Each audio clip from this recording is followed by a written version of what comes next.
ꯋꯦꯠꯁꯦ ꯄꯨꯂꯞ ꯍꯟꯗꯛꯁꯦ ꯀꯌꯥꯅꯣꯕ ꯆꯤꯡꯗꯣꯏꯁꯦ? ꯌꯥꯝꯅ ꯀꯨꯟꯊ꯭ꯔꯥ ꯈꯛꯇꯅꯦ. Only?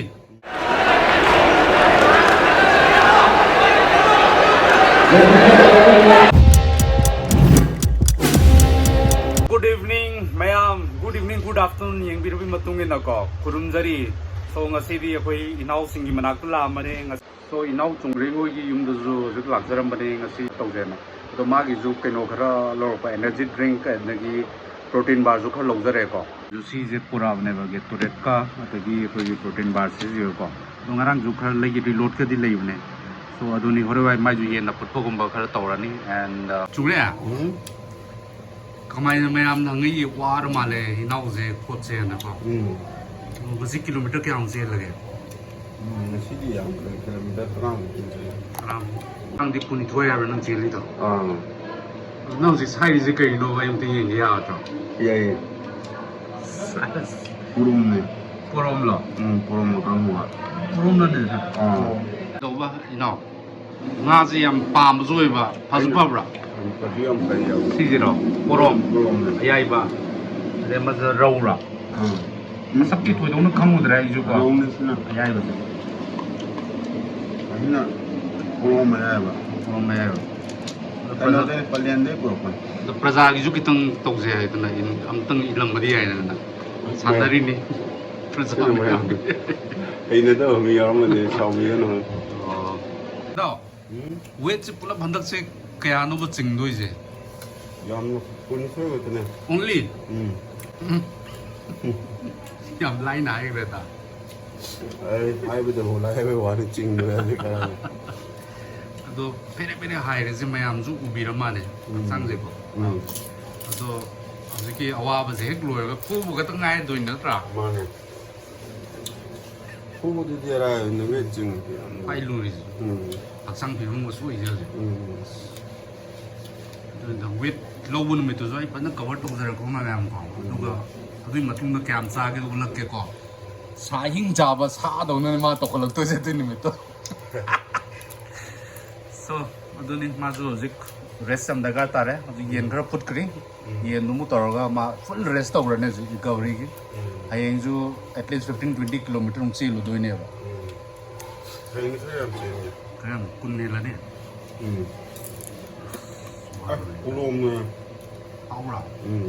nga ji kram dal di ko ya hu de na ngi dia Ai phong itu apa sih kena nak? Kubau win hau. đây sma yai ba zi Ai betul mana kelum jai dah. yai ba dum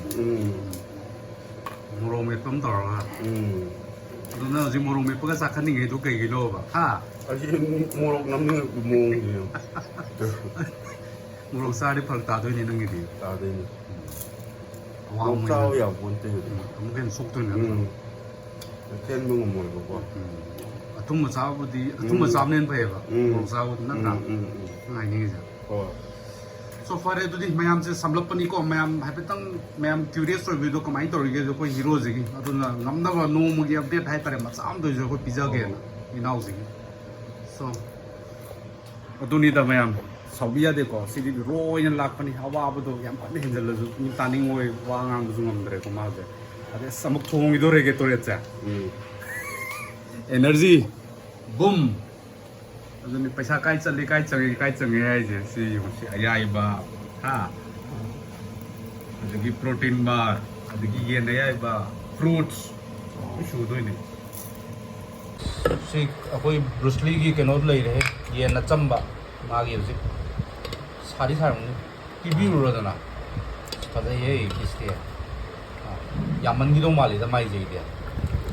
nga ju sa ga Kari ino si Bruce Lee ki pijaw ay ka nang nisita kano tawle mi sa le mi sida macam ni iyan di sa le mi si mi si dito Ayah, si food poisoning mo era ka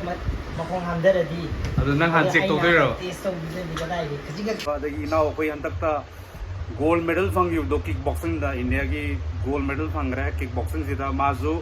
hantak ki lakadar iba November sida Abu Dhabi da India represent to bugi opportunity ma dil lai raha but toy gumbasum kamaina sarka da no kana sponsor to do no do hojiti pumam mammi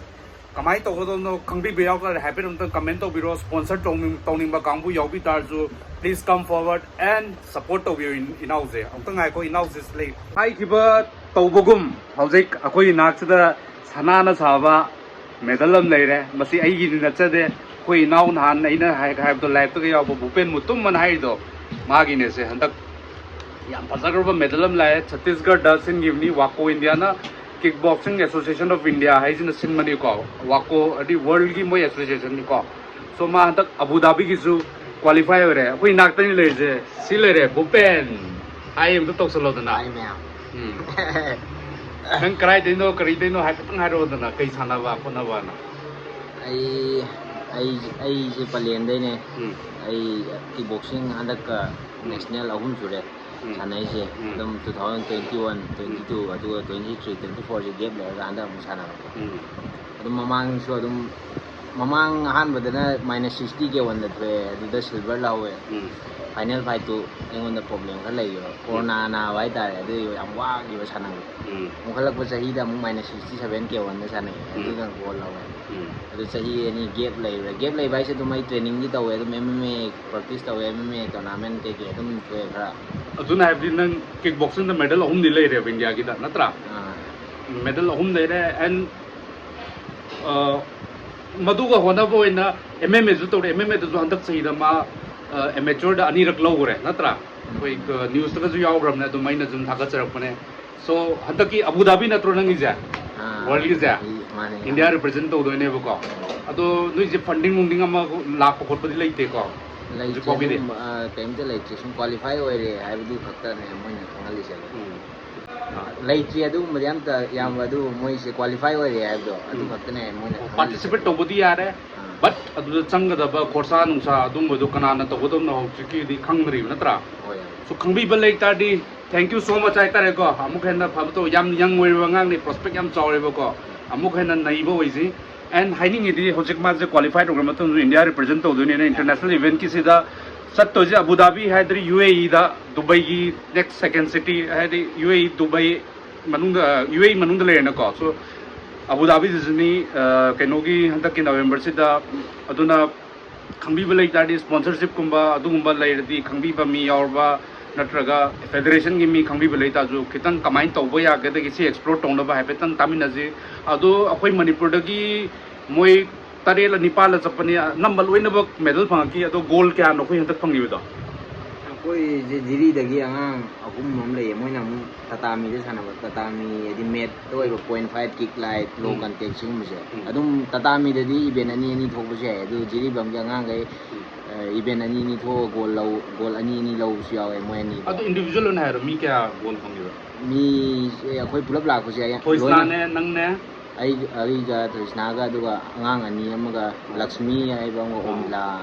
कौबा आंगां गा गोल लौए अखोय चटबा पुलपति medal बुदि लोइ लौए अदो high जे